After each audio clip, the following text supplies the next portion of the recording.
Hello and welcome to the latest episode of Toy Geek Maniac. I am your host, Chad Miller.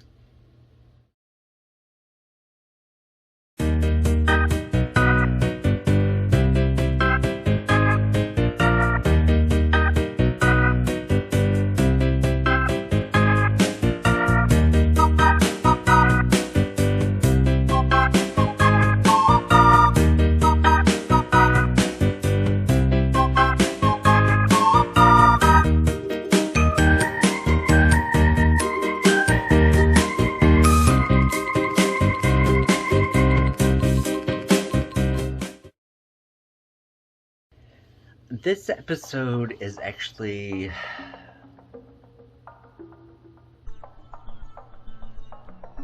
it hits to my heart actually in so many ways.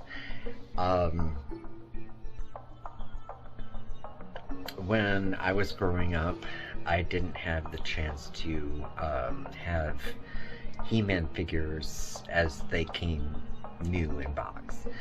And it was generally through thrift stores or garage sales, yard sales that, I did acquire them to the best of my ability. Whether they came with accessories or not, it just is what it was. And eventually through the years, I acquired a Castle Grayskull.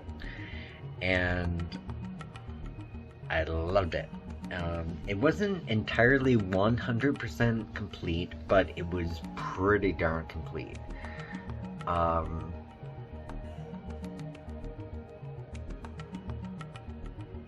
It was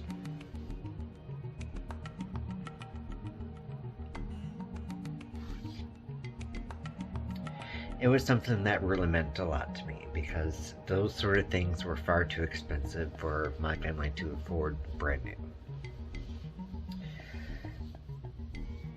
So, I had this amazing Castle Grayskull that was pretty well put together, and I remember, throwing my He-Man figures in and closing it up and walking over to my best friends with it, and we would play He-Man, and it was just so cool.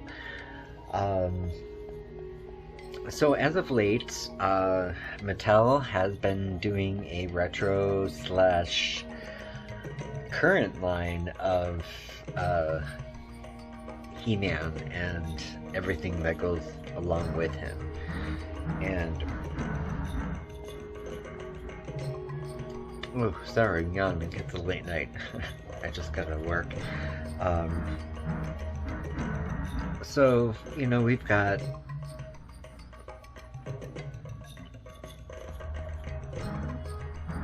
revisions of He-Man, and there's different articulation, same concept, same weapons, same look, to be honest. So it's retro but modern, and that is really fantastic. I really, really enjoy this because I had to get rid of a lot of my He-Man figures, well, actually all of them, at some point or another. So this is a great way for me to come back and build that collection. And even though it might not be the original collection, I'm just like, I don't care. These are better figures anyway.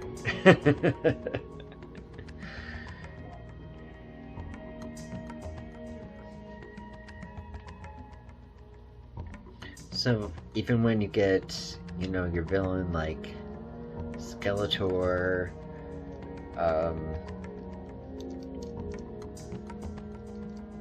sometimes some of the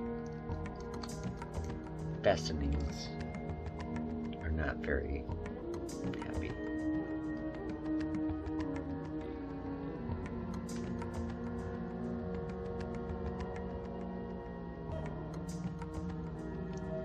But I mean, they're a definite throwback to the originals, and just given that extra special touch to make them just so exciting yet nostalgic. And I've done reviews on all these figures. I'm just kind of going through and just giving them a shout out because they're amazing.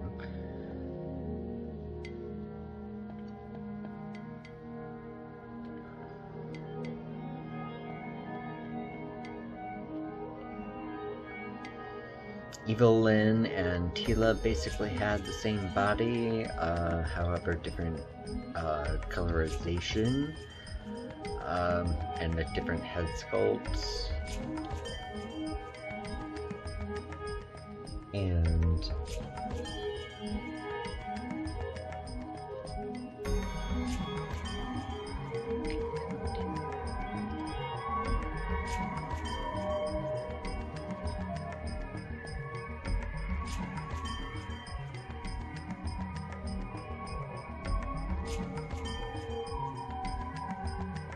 you are pretty much finding the same exact thing.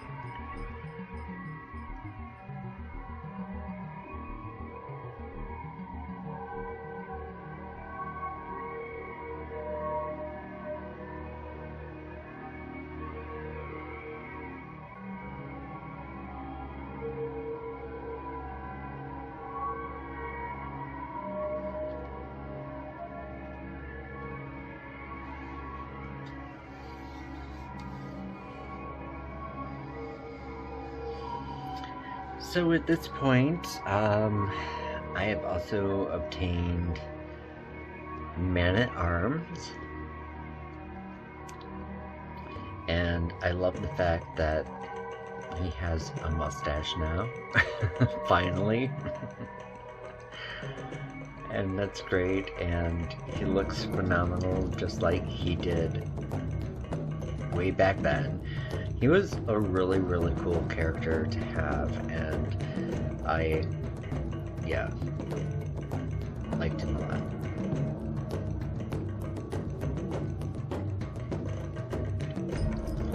And then we have Hordak from the Evil Horde. Some liberties taken here with, or from the original, aside the articulation. There's a function with him that I'm not going to spoil for you, unless you watch the video that I did of him. And he eventually became a She-Ra villain, more so than anything. So, it's making me wonder what is going to be happening with Sheila, or did I say Sheila? She-Ra. She-Ra. Going forward with this.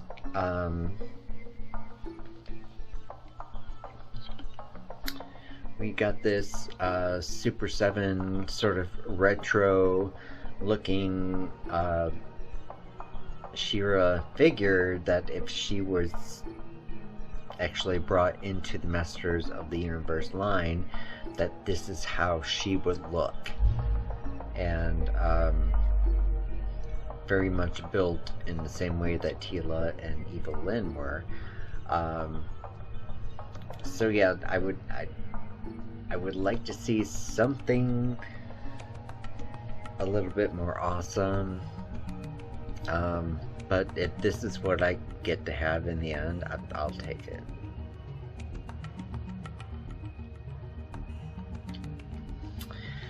So, my friend shot me a message about having a Castle Grayskull, an original. And he told me that it was not complete, it was not in very good shape. There was lots of missing parts. However, it was a good shell if you wanted to include it in a background. And I was like, Well, yeah, I guess. I mean, if you feel like you want to part with it. Um, and he said, it's something that he wished that he could pass on to a son. And he said daughters. And not to say that, daughters couldn't play with these toys, but it's just without having, he doesn't have figures anymore. So without having the figures to tell the stories, maybe show the cartoons and whatnot, it might be kind of lost. So I got it in the mail today, and as I said, I've had this before.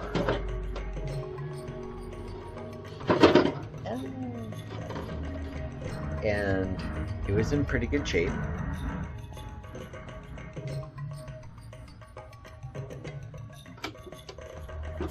This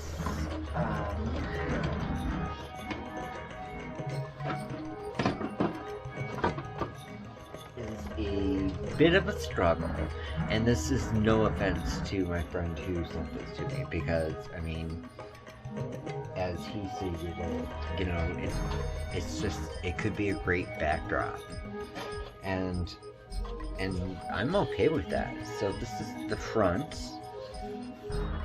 of the castle, just as I remember it. There is a drawbridge mouth that is missing, but that is okay.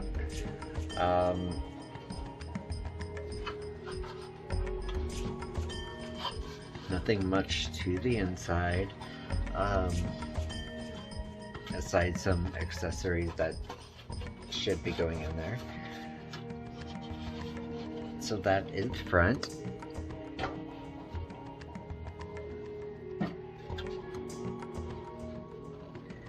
And this is what is considered the side. And you get a little bit of stuff that comes in with this.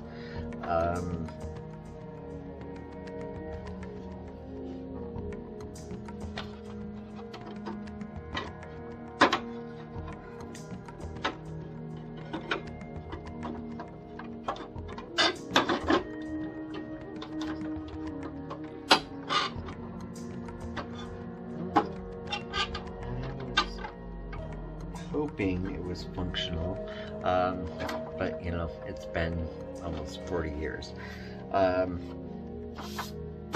it's really dusty. So definitely yes, I'm going to use this as a backdrop more than anything. There's nothing interior wise that I can use, and that's okay. I'm fine with that. There is a new version of Castle Grayskull that has come out because of these new figures.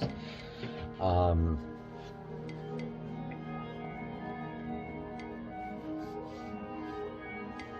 if I thought I couldn't afford the original Castle Grayskull back then, yeah, same thing now.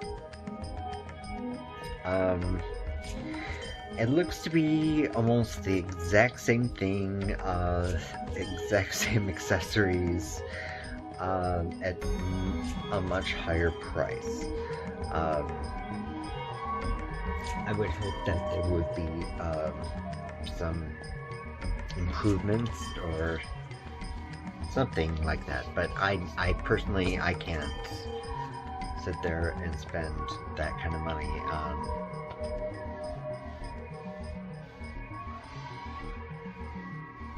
on a new toy when I can have this as the background for my new figures to fight in front of. So yes. So anyhow, that is it for this episode. So thank you so much for watching. I really appreciate it.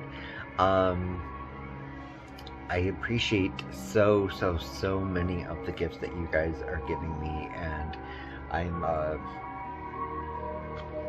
honestly kind of running out of room as far as how I'm gonna display things. So it's gonna be a matter of every so often I'm just gonna have to change up and say, hey, this area, and okay, now in this area, that area, and that kind of stuff. But I love this, and I love all of you who are doing this for me. Thank you. Love and light to you all.